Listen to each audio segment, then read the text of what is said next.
लीजिए कितने लोग यहाँ पर बैठे हुए हैं।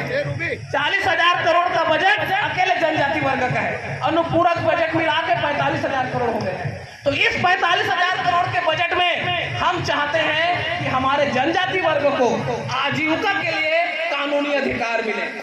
हमने विधानसभा में एक जनप्रतिनिधि महोदय ने सवाल लगाए थे, उसके जवाब में आदरणीय हमारी कैबिनेट मंत्री ने यह दिया कि 40,000 करोड़ के बजट में 2100 करोड़ का बजट आजीविका के लिए।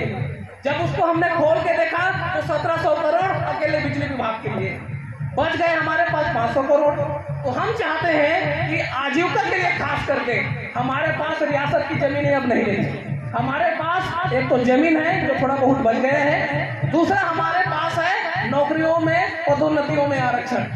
मैं एक बात और मैं बता देना चाहता हूँ, पूरे भारत भर में सबसे ज्यादा जनजाति वर्ग हमारे छत्तीसगढ़, मध्य प्रदेश, ओडिशा और कुछ महाराष्ट्र में, आंध्र प्रदेश में। और पूरे भारत भर में छत्तीसगढ़ एक अकेला ऐसा राज्य है जहां पर जनजाति वर्ग का आरक्षण शून्य है।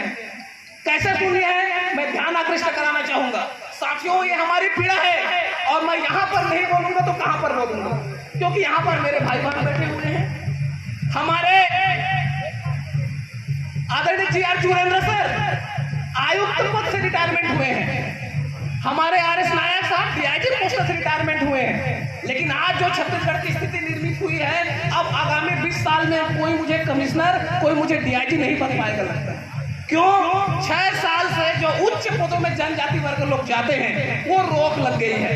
4 साल कोर्ट लड़ी, हम लोग मान लेते हैं, लेकिन 2 साल से कोर्ट ने यह कह दिया है कि आप जनजाति वर्ग को पदोन्नति के पदों में प्रतिनिधित्व दे सकते हैं। लेकिन 2 साल से हम मंत्री दर मंत्री, विभाग दर विभाग ज्ञापन लेके घूम रहे हैं, हमारी कोई सुनवाई नहीं हो रही है। हम चाहते हैं जनजाति वर्ग को पदोन्नति के पदों में जितना जल्दी से जल्दी आरक्षण मिल जाए, हमारे जनजाति वर्ग के लिए ये बहुत बड़ा कदम होगा।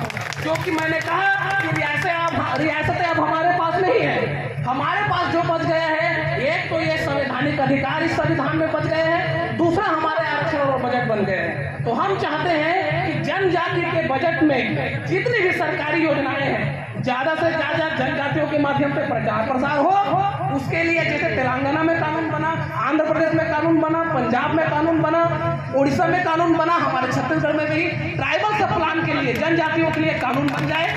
और पदोन्नति में आरक्षण नीति जल्दी। एक और विशेष डिमांड है